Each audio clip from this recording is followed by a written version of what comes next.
안녕하세요. 저는 서울에서 거주하는 소아과 전문의 38살 남성입니다. 의대 졸업 후 대학 병원에서 근무하다 현재는 선배가 운영 중인 소아과에서 페이닥터로 근무하고 있어요. 내년에는 외과 수술 전문 병원에 소아외과 전담의로 이직 예정이고요. 이 나이 먹도록 결혼을 왜 하지 않느냐 궁금하지 않으세요? 정말 슬프게도 불과 3년 전 기분 나쁜 파혼을 경험했거든요. 그래서 그 일을 겪은 뒤에 결혼에 대한 생각이 싹 사라지더군요. 아마 그때 제가 결혼을 했으면 예쁜 와이프와 함께 행복하게 잘 살고 있었을 거예요. 어쩌면 아이가 있었을지도 모르죠. 저에게 쓰라린 아픔을 안겨줬던 그 여자로 인해 저희 집 명성에 먹칠을 할 뻔한 제 파혼 사연을 여러분께 들려드릴게요. 참고로 그 여자라고 하면 저와 결혼을 약속했던 여자친구라고 생각하실 것 같은데요. 그 여자는 다름 아닌 예비 장모였던 사람입니다. 이때의 일로 인해 결혼에 대한 트라우마가 생겼네요. 지금 제가 솔로 생활을 만끽하고 있는 이유기도 하고요. 그럼 사연 시작하겠습니다. 사연을 시작하기 전에 제 집안에 대해 먼저 말씀을 드리자면요. 저희 집안은 대대로 의사를 배출한 소위 말하는 사자 집안이에요. 병원과 재단을 설립하신 자랑스러운 할아버지, 아버지, 그리고 여동생까지 외과 전문의 과정을 수료해서 지금은 강남 한복판에 수술 전문 병원을 운영하고 있는데요. 어머니는 병원 행정일을 총괄하시면서 의료복지재단을 운영하고 계시고요. 저도 곧 소아과 페이닥터 근무를 끝내고 내년부터는 외과 수술 전문 병원에서 전담의로 이직할 예정입니다. 소아 탈장이나 복강경 수술을 전담할 예정이죠. 하지만 다른 분들은 저에게 항상 물어보더라고요. 왜 할아버지, 아버지가 있는 병원에서 같이 일하지 않아요? 그러면 편하게 근무할 수 있을 텐데요. 라며 꼭 질문을 하십니다. 물론 저도 처음에는 그 병원에서 일을 하려고 했습니다. 가업을 이어 병원을 운영하면 당연히 미래도 보장되고 좋은 일이죠. 하지만 가족들의 울타리를 벗어나 큰 병원에서 많은 경험을 해보고 싶은 생각이 강했어요. 그래서 할아버지와 아버지의 제안을 거절하면서까지 약간의 독단적인 행동을 하게 되었죠. 저희 병원은 대학 병원처럼 규모가 큰 병원은 아니지만 서울에서 실력 좋기로 알아봐주는 병원입니다. 인터넷과 방송에도 여러 번 소개되며 전국 각지에서 환자들이 오는데요. 빠르고 정확한 진단으로 수술 경험이 많고 그 결과 또한 좋아 입소문을 타기 시작했어요. 또 형편이 어려운 사람들을 위해 여러 가지 의료 서비스를 제공하며 사회적 공헌 활동에도 열심히 이바지하고 있습니다. 작년에는 보건복지부 표창까지 받을 정도였다고요. 이 정도면 어느 정도 유명한지 아시겠죠? 재단과 병원을 설립한 건 증조 할아버지세요.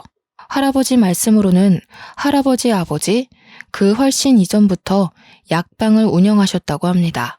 먹을 것도 없어 생활이 어렵거나 아파도 치료를 받지 못하는 사람들을 위해 신분의 고하를 막론하고 열심히 사람들을 돌보셨다고 하네요. 없는 형편에 상과 들로 약초를 캐러 다니시며 본인들이 끼니를 굶어도 굶주린 사람들을 위해 약자 편에 서서 항상 베푸는 삶을 사셨다면서요. 내 자신의 이익보다는 남을 위해 살라는 저희에게 항상 해주시는 말씀이에요. 저희 집 가훈이기도 하고요. 할아버지 때 이르러서야 본격적으로 병원 운영을 시작하셨는데 어렸을 때부터 그런 할아버지와 아버지가 굉장히 멋있어 보였어요.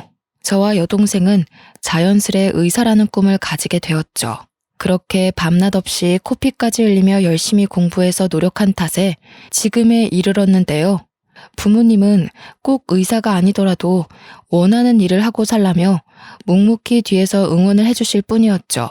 공부하는 게 재미있었고 저희가 원해서 이루어낸 꿈이라 의대에 합격했을 땐 그 누구보다 기뻐해 주시며 앞으로 각오해야 한다며 따끔한 충고를 해주시기도 하셨죠. 사람을 살리는 일이다 보니 지금까지 해왔던 공부와는 차원이 다를 거라면서요. 하루에 2시간 이상을 잡은 적이 없고 정말 그 누구보다 더 열심히 했습니다. 요즘에는 동창 모임을 하다 보면 주변에 결혼해서 초등학생 자녀를 둔 친구들이 대부분이더라고요. 조금 일찍 결혼한 친구들은 자녀가 중학생인 사람도 있고요. 나이도 곧 40을 바라보는 나이라 동창회에 가면 아직까지 결혼도 안 하고 뭐 하냐는 말을 매번 들었는데 요즘에는 그나마 듣지 않고 살고 있어요. 친구들이 제 눈치를 보고 있기 때문이었죠. 이제는 그만 좋은 사람 만나야 하지 않아? 주변에 좋은 사람이 있으니 소개시켜줄게, 말만 해. 라며 저에게 말을 해주곤 하지만 솔직히 그때 악몽이 되풀이 될까봐 겁이 납니다. 섣불리 아무나 만나지도 못하겠거든요. 사실은요, 저는 불과 3년 전에 가슴 아픈 파혼을 경험했습니다. 남들처럼 평범하게 사랑해서 연애하고 결혼하고 행복하게 살고 싶었죠. 하지만 결혼은 남녀가 사랑한다고 해서 될 일이 아니더라고요. 헤어진 전 여자친구를 만나게 된 건 2년 정도 전이네요. 소아과를 개원한 선배를 3년 정도 도와주기로 해서 페이닥터로 근무를 시작한 지 얼마 되지 않았을 때였죠. 당시 선배가 운영하는 병원은 아파트 단지 상가에 위치해 있었는데요. 아파트 대단지 안에 있는 접근성 좋은 유일한 소아과여서 그런지 새로 생겼음에도 불구하고 오래된 병원처럼 늘 사람이 붐비는 곳이었죠. 소아과 특성상 상대하는 주 고객이 아기 엄마들과 할머니들인데요. 새로 개원한 병원인 탓에 청결함은 물론 진료를 잘 본다고 입소문을 타 방문객이 한참 많은 시기였습니다. 아유, 선생님, 혹시 결혼 안 하셨죠? 제 동생이 나이가 30인데 마침 남자친구가 없다네요? 선생님, 소개팅 한번 해보실래요? 의사 양반이 우리 손주도 낫게 해주고 명의일세 그려 우리 손녀랑 만나볼티요? 우리 손녀도 저기 무슨 회사에서 일한다고 그러더라고. 의사 양반 정도면 여자들이 아주 줄을 서겠어. 선생님, 너무 잘생기셨어요. 성격도 좋으셔서 인기도 엄청 많으시겠다. 어쩜 하느님은 이렇게 불공평하실까? 선생님한테 다 몰아주셨네. 자랑은 아니지만요. 제 외모는 아버지를 닮아 준수하게 생긴 편입니다. 얼마 전에 방영했던 드라마 중에 슬기로운 의사생활이라고 있죠. 거기서 나오는 안정원 역할을 했던 배우를 닮았다며 동네 이름을 붙여 구례동 안정원이라는 별명도 생겼답니다. 성격도 둥글둥글해서 어른들이 좋아하는 딱 사윗감 삼고 싶은 스타일이라고 하더라고요. 사람 사귀는 것도 좋아하고 특히나 아이들을 좋아하기 때문에 병원에 방문하는 아이들을 진심을 다해서 진료를 해주었습니다. 제 노력이 가상했는지는 모르겠지만 병원이 쉴 틈 없이 돌아갔죠. 엄마들 사이에서 입소문이나 항상 진료 대기실이 만석을 이룰 정도였거든요. 한 번은 개원한 지 얼마 되지 않아 처음 손녀를 데리고 오신 할머니가 계셨어요.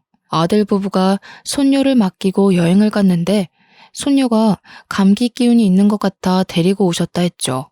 원래는 다른 병원에서 약을 처방받았는데 차도가 없어 병원이 새로 생겼길래 와보셨다면서요. 친절히 설명을 해드리며 아이의 진료를 해드렸습니다. 며칠 뒤 아이의 상태가 많이 호전됐다며 힘들 텐데 먹고 하라면서 병원으로 커피와 와플을 사다 주셨어요. 그 뒤로도 독감 주사, 예방접종 등 다른 병원을 가실 법도 한데 저희 병원으로 자주 방문하셨고요. 올 때마다 정성껏 진료를 받으렸고 가끔 한가할 때는 차 한 잔 내드리며 말동무도 해드렸습니다. 의사 양반, 매번 이 늙어 빠진 노인네 상대하느라 고생이 많아요.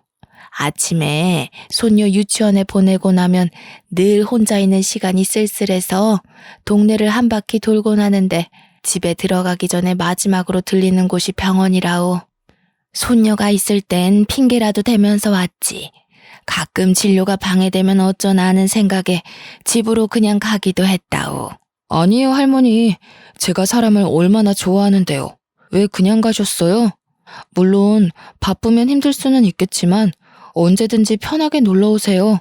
식사를 대접해 드릴 순 없어도 따뜻한 차 한 잔 내드릴 여유는 되니까요. 언제든 오세요. 젊은 사람이 말주변도 좋고 됨됨이가 아주 좋아 보이는구먼. 말이라도 고맙소. 내가 우리 딸한테 다음에 올 때 뭐라도 사가라고 전해야겠구만. 에이, 할머니, 그냥 오셔도 된다니까요. 더울 때, 추울 때 상관 마시고 언제든 오셔서 편히 쉬다 가세요. 저희 휴게실에 안마의자도 있잖아요. 편하게 오셔서 그거라도 하시고요. 그러던 어느 날 처음 보는 여자가 그 할머니의 손녀를 데리고 병원에 온 겁니다. 알고 보니 할머니의 며느리, 그러니까 그 아이의 엄마였어요. 안녕하세요. 주아 엄마예요. 어머니한테 말씀 많이 들었어요. 저희 주아 진료 잘 봐주시고 어머니한테도 그렇게 잘해주신다면서요? 늘 칭찬을 아끼지 않으셔서 어떤 분인지 엄청 궁금했지 뭐예요. 좋게 봐주시니 감사할 따름이죠. 저는 당연히 해야 할 일을 한 것뿐인데요. 저희 돌아가신 할머니 생각도 나고요. 어머니가 빈말하시는 분은 아니거든요. 어찌나 선생님 칭찬만 하시는지요. 우리 주아 이번에 검진 받으면서 얼굴 한번 뵙고 싶어서 제가 직접 찾아왔답니다. 그런데 선생님, 혹시 여자친구 있으세요? 간호사로 일하는 친구가 있는데 소개시켜드리고 싶어서요. 여자친구요? 갑자기 소개팅이라. 아이, 괜찮습니다. 아쉽지만 저는 연애를 해본 적이 별로 없네요. 좋은 사람 있으면 저야 좋죠. 하지만 지금은 아이들 진료하며 제 일하는 게 더 좋은 것 같네요. 말씀이라도 감사합니다. 초면에 뜬금없이 소개팅 이야기에서 많이 당황스러우신 건 알겠는데요. 제 친구 솔로인 게 아까울 정도로 너무 좋은 친구라서 그래요. 두 분 잘 어울리실 것 같은데 한 번만 만나보시는 건 어떠세요? 부담 없이 만나서 커피 한잔하며 생각해도 늦지 않아요. 뜬금없는 소개팅 소리에 저는 당황스러워 손사래를 치며 거절했죠. 정말 심성이 곱고 착한 친구라며 만나보고 판단하라면서 저를 몰아붙이는 게 아니겠어요? 솔직히 같은 의료 종사자라는 말에 관심이 갔습니다. 한 번쯤 만나보는 것도 좋을 것 같다는 생각도 들었고요. 뭐 어쩌겠습니까? 소개팅 하겠다고 승낙했죠. 목요일에는 제가 진료가 일찍 끝나는 날이라 그때 만나기로 약속을 잡았습니다. 며칠 뒤 소개팅 자리에 나갔는데 여자친구는 굉장히 차분하며 우아한 모습이었어요. 정말 단아하다는 말이 어울리는 모습이랄까요? 주변에서 빛이 난다 할 정도로 화사하고 밝은 인상이 참 예뻤습니다. 여자친구는 저보다 6살이 어렸고 성형외과에서 근무하는 간호사였습니다. 외모는 말할 것도 없이 백이의 천사라는 말이 어울릴 정도로 천사 그 자체였어요. 원래는 전라도 광주에 있는 대학병원에서 근무하다 몇 개월 전에 서울로 이직해 올라왔다더군요. 같은 분야 종사자라서 그런지 서로 대화도 잘 통했고 느낌이 좋았죠. 동글동글하고 큰 눈에 단아한 표정과 약간 웨이브진 긴 머리. 정말 백이의 천사라는 말이 무색할 정도의 누구나 좋아할 훈훈한 스타일이었어요. 간호사 직업 특성상 환자의 이야기를 잘 들어주어야 하는데 배려심 깊고 제가 하는 이야기에 집중하며 귀를 기울여주는 모습이 너무 예뻤어요. 저는 여자친구에게 강한 호감을 느끼게 되었죠. 저녁 식사 후 영화도 보고 커피도 마시며 시간 가는 줄 모르고 데이트를 즐겼습니다. 헤어짐이 아쉬웠던 저희는 번호 교환을 하게 되었고 몇 번의 만남 끝에 연인 사이로 발전하게 되었죠. 연애를 하는 동안 여자친구는 짠순이까지는 아니지만 소소하게 절약하는 습관을 가지고 있었습니다. 카페에 일회용 컵 대신 자신의 텀블러를 들고 다닌다던가 한두 정거장 정도는 걸어서 다닌다던가 300 조금 안 되는 자신의 월급을 알뜰하게 쪼개서 적금 생활비로 알뜰하게 나눠 썼었고요. 생활력이 강한 모습에 저는 한 번 더 반하게 되었죠. 1년 넘게 연애를 하다가 나이도 나이인지라 자연스레 결혼 이야기가 나왔습니다. 서로 간의 믿음도 확고했고 저 역시 여자친구면 결혼해서 행복하게 잘 살 수 있겠다 생각이 들었거든요. 제가 할아버지와 부모님께 결혼할 여자친구가 있다고 말씀을 드리니 어찌나 좋아하시던지요. 그렇게 여자친구 집에 먼저 인사를 가기로 했어요. 전에도 말했지? 나 어릴 때 아버지가 돌아가셔서 엄마 혼자서 우릴 키우셨어. 그래서 나도 일찍 돈을 벌고 싶었고 엄마도 안정적인 삶을 살길 바라셨지. 그래서 간호사라는 직업을 선택한 거야. 그럼 기억하고 있지. 누구나 다 사정은 가지고 있는 걸. 그게 자기의 흠은 아니잖아. 이제 듬직한 사위 보시고 우리가 행복하게 잘 사는 모습 보시면 더 좋아하실 거야. 너무 걱정하지 마. 사실 우리 엄마 혼자서 우리를 키우시다 보니 성격이 조금 유별나셔. 좋게 말하면 여걸이신데 자기가 기분이 나쁠 수도 있을 것 같아서 미리 말해두는 거야. 자식에 대한 보상 심리 같은 것도 있으시거든. 여자 혼자의 몸으로 자식을 둘이나 키우셨는데 그럴 만도 하시지. 아마 누구나 다 그럴 거야. 혹여나 진짜 그러면 내가 잘 말씀드리면 되지 뭐. 너무 걱정하지 말자. 여자친구 집은 여느 집처럼 평범했습니다. 작은 마당이 딸린 단독주택이었는데 고즈넉하니 아담하고 정겨운 분위기를 품고 있었어요. 예비 처가에 잘 보이려 고급 한우 세트와 100만 원 가까이 하는 차 세트도 준비했고요. 여자친구가 한 말도 있고 실수하면 안 된다는 생각 하나로 마음을 다잡고 집 안으로 들어섰죠.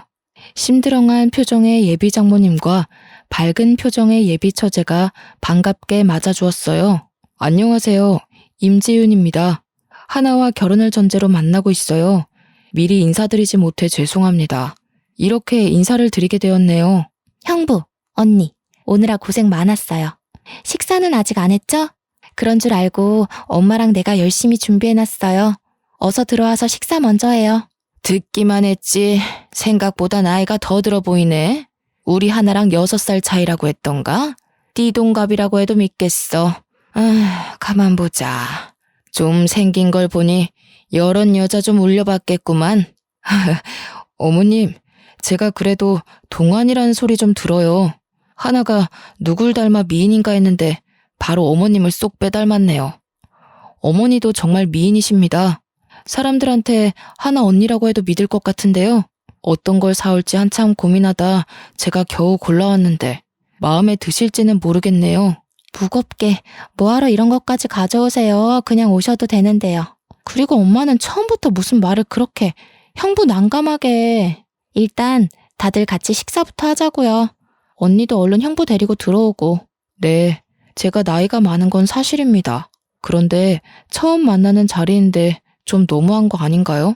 잔뜩 긴장해 있는 사람한테 무거운 짐까지 들고 있는데 앉으라는 말도 하지 않으시고 제 외모를 가지고 기분 나쁜 어투로 말씀하시는데 정말 기분이 상하더군요. 속상했습니다. 아무리 제가 귀한 딸을 데려가는 죄인된 입장이라지만 저런 취급을 받을 이유는 없잖아요. 당장이라도 자리를 박차고 나가고 싶었지만 그래도 여자친구를 보며 꾹 참았어요. 여자친구는 안절부절 못하고 있더라고요. 그래도 좋은 게 좋은 거라고 웃으며 좋은 인상을 남겨드리려 노력했죠. 소중한 딸이 결혼한다니 시집 보내기 아쉬운 마음에 노파심으로 그러겠거니 하고 좋게 생각하고 넘어갔죠. 밥도 먹고 커피를 마시며 앞으로 잘 지내보자고 화기애애한 분위기가 됐어요. 나중에 조카 생기면 제가 다 돌봐줄게요. 저 이래봬도 복수 전공으로 유아교육 전공했거든요. 믿고 맡겨만 주세요. 너무 앞서갔다 얘. 아직 결혼도 안 했는데 무슨 조카야. 얘는 쓸데없는 소리를 하고 있어. 에이 하나야. 처제 밝고 씩씩하고 좋구만 뭘. 나중에 우리 아이 태어나고 봐준다면야 고마워서 절이라도 해야지. 요즘 그러기가 쉽질 않잖아. 기대할게 처제. 예비 처제가 성격이 밝고 활발한 탓에 분위기를 잘 이끌어내더라고요. 저희가 인사를 온 자리인데 굳이 어려워할 필요 있냐며 서로 편하게 하면 좋은 거 아니냐면서요. 그렇게 예비 처제는 전화를 받으러 나갔고 여자친구가 화장실에 간다고 잠시 자리를 비웠는데요. 예비 장모님의 표정이 확 바뀌더니 저에게 대뜸 말씀하시는 겁니다. 모아둔 재산은 좀 있어요? 집은 어디에 구할 생각이고? 부모님은 다 살아계시나? 뭐 하시는 분들이죠? 우리 하나랑 어떻게 만난 사이예요? 하나랑 결혼해서 먹고 살 만큼의 여유는 충분히 있습니다. 집은 직장 근처로 잡을 예정이고요. 부모님 모두 살아계시고 사업을 하고 계십니다. 하나 씨는 병원에 자주 오시는 손님이 소개시켜 주셔서 만나게 되었습니다. 우리 하나, 내가 혼자 어렵사리 키워서 간호사 만들어 놨어요. 애 아빠가 사고로 죽고 일도 안 해본 나 혼자 아둥바둥 그렇게 평생을 힘들게 살았거든요. 나도 솔직히 애미된 입장에서 우리 하나가 너무 아까워요. 어디가 모자라서 나이 많은 남자를 데려와서 결혼한다고 그러는지. 어머님, 어떤 부분을 걱정하시는지 잘 압니다. 평생 고생하시면서 하나 뒷바라지 잘해주신 것도 알고요. 외모로 보나 직업으로 보나 우리 하나 어디 하나 빠지는 구석 없는 1등 신부감이죠. 앞으로 제가 하나 잘 챙겨주겠습니다. 너무 걱정하지 마세요. 애들 키우느라 정작 나는 나를 위해 살았던 적이 없어요. 결혼하면 집은 당연히 남자가 해와야 하는 거 알죠? 나는 2딸 양육하느라 노후 준비도 못했어요. 그래서 보태줄 수 있는 돈도 없고요. 어머님, 저 하나 데리고 호강시켜줄 능력 충분합니다. 그러니 저 믿으세요. 그리고 말씀 편하게 하세요. 그럼 그럴까? 어쨌거나 자네 결혼하면 나한테 용돈도 주고 해야 해. 젊고 예쁜 딸 데려가면 그 정도는 해줘야 하지 않나? 나도 자네 부모나 마찬가지인데. 이건 내가 준비한 혼수 예단 목록이야. 모를 것 같아서 미리 준비했네. 한 달에 200만 원 정도면 괜찮지 싶은데 자네 생각은 어떤가? 그 부분은 하나랑 상의해서 이야기하겠습니다. 결혼하면서 필요하신 게 있으시면 언제든 말씀해 주세요. 예비 장모님은 마치 미리 준비한 듯이 혼수와 예단 목록이 담긴 봉투를 건네주셨어요. 나중에 집에 와서 보니 차, 집, 밍크코트, 용돈 등 별의별 내용이 다 있었어요. 솔직히 조금 너무한 게 아닌가 싶을 정도더군요. 물론 원한다면 전부 해드릴 여유도 있었지만 원래 결혼이라는 게 각자 형편에 맞게 해야 하는 것 아닌가요? 금액으로만 따지면 아파트 한 채 정도 되는 금액이었거든요. 이때라도 다시 생각해보자 했었어야 했는데 제가 나이가 많아 늦게 결혼하는 탓이라 생각했어요. 그렇게 어수선한 첫인사를 마치고 저희 집에도 인사를 갔어요. 부모님은 제가 며느리 될 여자를 소개시켜드린다 하니 잔뜩 신이 나셔서는 손수 정성껏 차린 음식을 대접하고 싶다며 집으로 초대를 하셨죠. 여자친구는 저희 집을 보더니 입을 떡하니 벌리며 놀란 표정 감추지 못하더군요. 어느 정도 여유는 있겠다 했는데 이 정도일 줄은 몰랐다면서 뭐라고 말해야 할지 모르겠다고요. 그리고 식사를 하며 저희 집안에 대해 이야기를 해주었어요. 부담스러울까봐 미리 말하지 못해서 미안하다는 사과와 함께요. 하나씨, 부담스러워하지 말고 많이 들어요. 원래는 밖에서 보자고 하려 했는데 그래도 귀한 손님이 오는데 바깥 음식을 먹으면 쓰나. 도우미 이모님이랑 내가 함께 준비한 거지만 많이 먹어요. 이 녀석이 숫기가 없어서 언제 정신 차리나 했는데 아가씨를 보니 내 마음이 놓이는구먼. 어디 불편한 건 없나? 보니까 이 녀석이 집 얘기를 한 번도 안 했나 보구먼. 예끼, 재윤아, 네 색시한테 실수한 게다 이놈아. 아니에요, 할아버님. 제가 굳이 물어보지 않았는걸요. 재윤 씨만 보면 되는 거지. 배경이 중요한 건 아니라서요. 이렇게 환대를 해주시니 몸둘 바를 모르겠어요. 음식도 정말 맛있고요. 결혼 준비하면서 힘든 거 있으면 언제든지 재윤이 통해서 말해요. 저 녀석이 마음에 안 들면 나한테 직접 이야기해도 돼요. 이제 우리 가족인데. 여자친구는 인사를 하는 동안 입을 다물지 못하며 당황스러운 듯한 모습을 보였어요. 티를 안 낸다고는 하지만 적잖이 당황한 모습을 제가 느낄 수 있었죠. 늦은 밤이 되어서야 첫인사를 마치고 여자친구를 집에 데려다 주기 위해 나왔습니다. 여전히 여자친구는 조금 충격을 먹은 듯 했죠.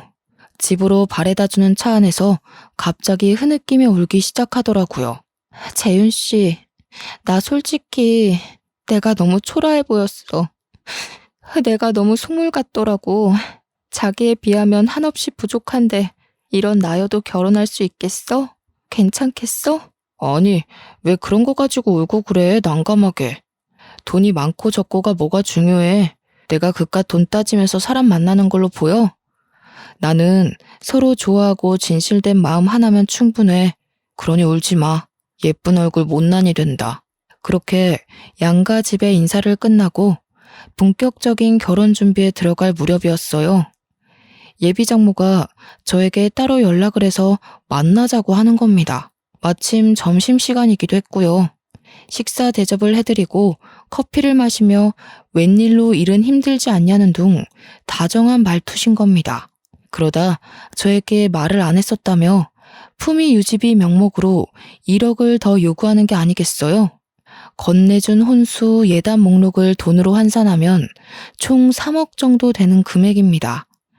1억이 땅 파서 나오는 돈도 아니고 솔직히 듣자 하니 너무 짜증이 나더군요. 꾸민비 생각해보니 내가 그런 걸 말을 안 했었네. 내가 말한 1억 정도만 따로 보태주었으면 하네. 가능하지? 나도 의사 사위를 둔 티를 좀 내야 하지 않겠어? 어머님, 이건 좀 경우가 아니지 않습니까? 아무리 제가 나이가 많고 하나같이 부족함 없는 사람을 아내로 맞이한다 한들 저한테 너무 과하게 바라시는 것 같으세요. 하나랑 조금 상의를 해봐야 할 것 같습니다. 저 진료가 아직 남아서요. 먼저 들어가 보겠습니다. 경우가 아니라니? 자네, 이 정도면 능력도 없으면서 우리 하나를 데려가려 했나? 솔직히 조금 실망이네. 아니면 나한테 주는 돈이 아까운 겐가? 사람 그렇게 야박하게 구는 거 아니야. 하나랑 상의해보고 말씀드릴게요. 제가 섣불리 어떻게 하겠다고 말씀은 못 드립니다. 너무하시다는 생각 안 드세요? 하나 통해서 연락 드릴 테니 그런 줄 아세요. 그날 퇴근 후 여자친구를 만나 예비 장모님에 대해 이야기했습니다. 하나야, 처음 인사 갔던 날 어머님이 나한테 예단 목록이라며 주신 것들이야. 그리고 오늘 점심시간에 날 찾아오셨더라고. 근데 꾸민비로 1억을 더 달라고 말씀하시는 거야. 물론 내가 해드릴 수 있어. 하지만 너랑 상의를 해봐야 할 것 같아서. 근데 하나 너는 이런 사실을 알고 있었어? 이게 다 뭐야? 정말 엄마가 이걸 줬다고? 이게 다 얼마야? 우리 엄마가 언제 이런 걸 다 모르고 있었나 보네. 물론 충분히 해드릴 순 있어. 그동안 힘들게 사셨고 하나밖에 없는 딸 시집 보내는데 이제는 좀 편하게 사셔야지. 근데 뭐든지 적정선이란 게 있는 거야. 요구하시는 게 과하다고 생각하지 않아? 나한테 계속 이런 식이면 우리 결혼은 다시 생각해봐야 할 것 같아. 미안해 재윤 씨. 알다시피 엄마가 나를 어렵게 키우셨잖아. 그래서 보답받고 싶은 심리가 강하셔. 그런데 이 정도일 줄은 몰랐어. 내가 엄마한테 잘 이야기해볼게. 결혼하지 않겠다는 말은 제발 하지 말아줘. 내가 우리 엄마한테 단돌이 잘할 테니까. 제발. 재윤 씨, 나 안 사랑해? 저는 아직 여자친구를 사랑하는 마음이 컸습니다. 물론 예비 장모님 때문에 어쩔 수 없이 뱉은 모진말이지요.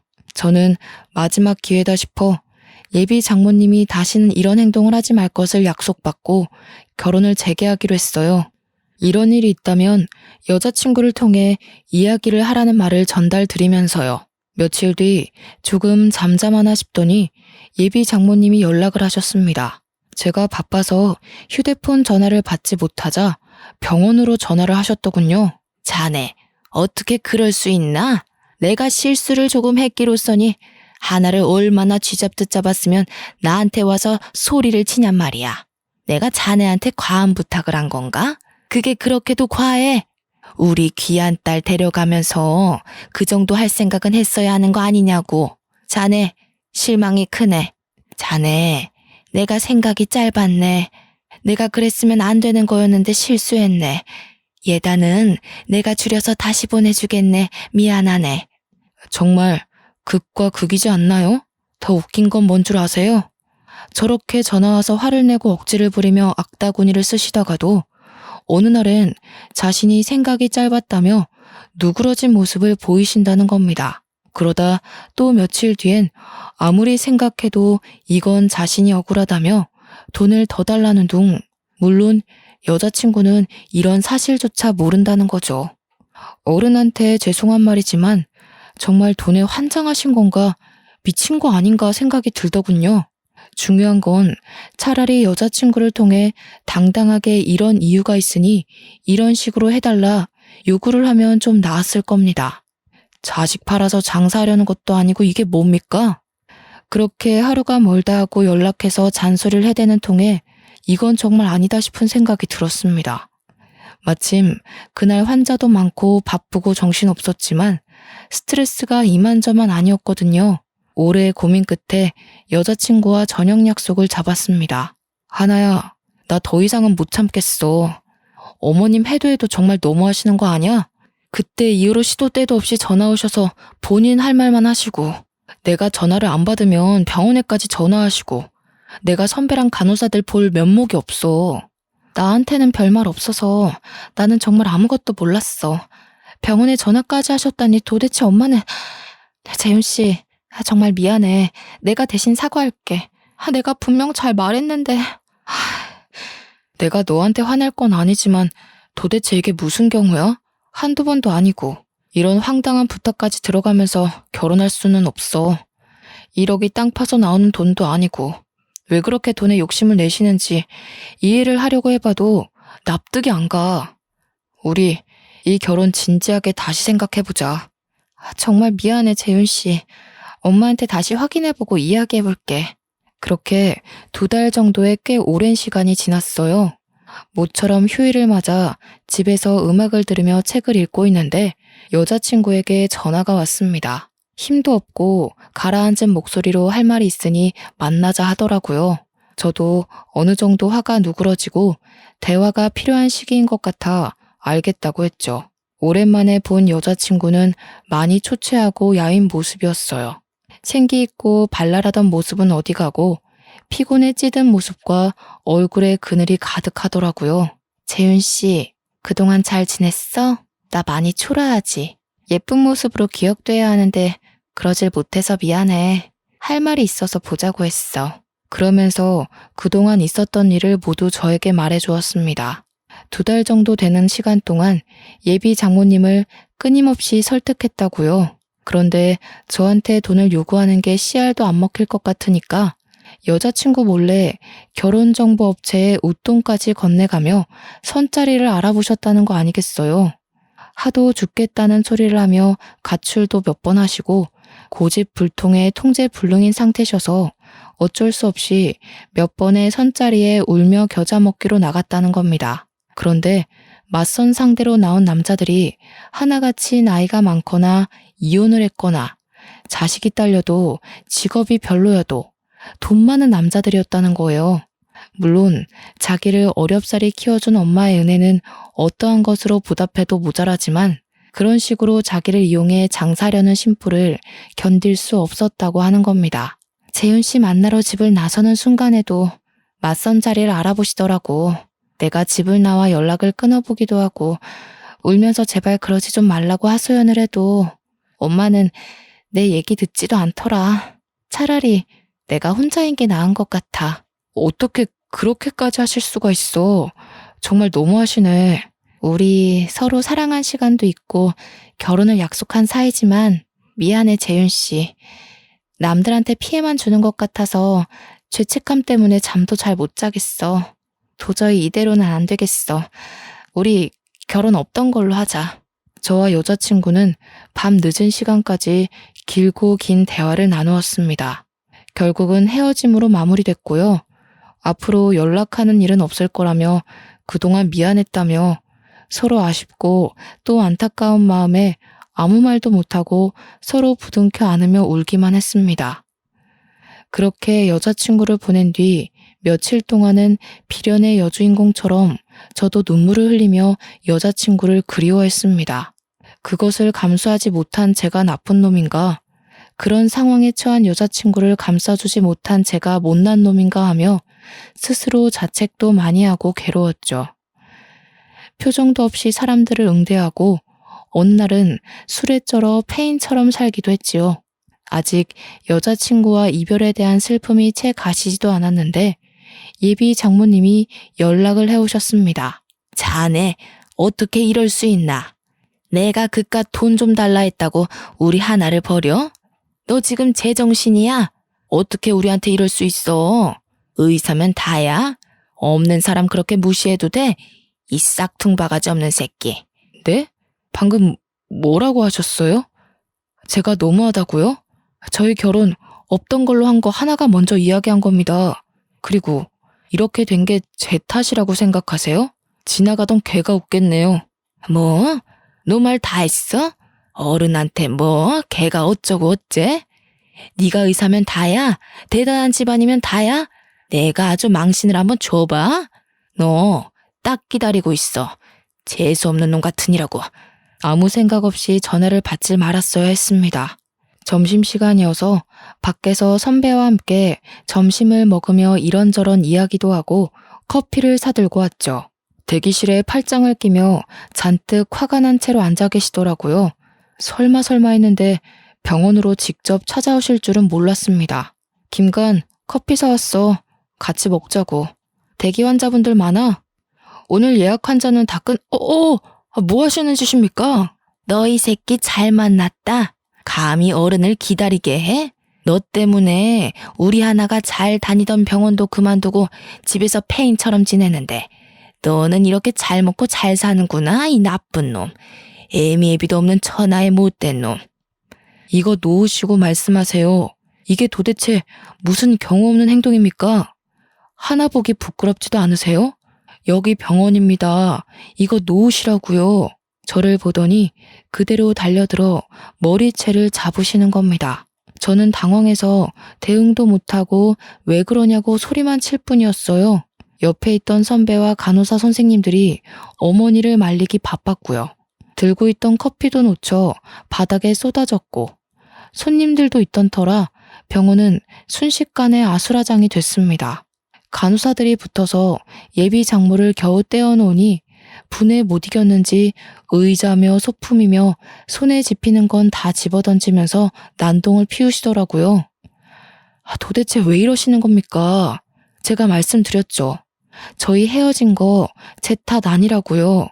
저희 결혼 준비하는 동안에 맞선 자리까지 알아보셨던데 제가 모를 거라 생각했어요. 그리고 3억, 1억이 네 집 개 이름입니까? 곱게 키운 내 딸 데려가라면 그 정도는 당연한 거 아니야? 내가 내 딸 키워서 좋은 곳에 시집 보내겠다는데 그게 뭔 상관이야? 너만 아니었어도 우리 딸 더 좋은 곳에 시집 가고 나도 딸 덕 보면서 잘 살 수 있었어. 네가 다 망쳐놓은 거야. 이 괘씸한 자식. 뭐라고요? 저기요. 초면인데 방금 내 아들한테 뭐라 했어요? 3억은 또 무슨 얘기고. 보아 아니 하나 엄마 되는 사람 같은데 당신 이러는 거 하나가 알아요? 그리고 너 이 사람한테 맞았니? 당신은 또 누군데 와서 시비야? 갈 길 가시지? 별시답지 않은 것까지 들러붙어서 잡치고 있어. 당신은 상관없으면 꺼져. 나 재윤이 애미 되는 사람입니다. 근처에 볼 일이 있어서 왔다가 들렀는데 지금 당신 내 아들 쳤어요? 병원 꼴이 이게 다 뭐야? 당신 미쳤어? 정말 총체적 난국이었습니다. 예비 장모였던 사람이 병원으로 찾아와 난동을 부리며 김을 파손해 머리채 잡힌 아들을 본 저희 엄마. 주변의 시선 따위는 신경 쓸 겨를도 없었죠. 엄마와 예비 장모 사이에 고성이 오가니 안 되겠다 싶었는지 병원 진료를 급하게 마감했습니다. 한두 명의 손님이 있었지만 그 상황을 보고 누가 진료를 보겠습니까? 그날은 더 이상 영업을 할 수가 없었어요. 두 분 다 그만하세요. 서로 할 만큼 하셨어요. 그리고 어머님, 저 하나랑 파혼한 마당에 여기까지 와서 이러시면 곤란하죠. 저도 더 봐드리진 못하겠네요. 병원 기물 파손하신 거, 저 때리신 거 배상해 주셔야겠어요. 여기가 네 병원이라도 돼? 배상? 까짓것 해봐. 나 돈 없어, 배째. 그러게 누가 우리 딸 뻥 차버리래? 그렇게 잘난 여자가 어딨다고 애초에 넘보지도 못할 놈이 말야. 뭐 이런 막무가내인 사람이 다 있어. 재윤아, 너 괜히 힘쓸 것 없다. 너 이런 소리 들으라고 내가 그 공부시켜서 의사 만든 거 아니다.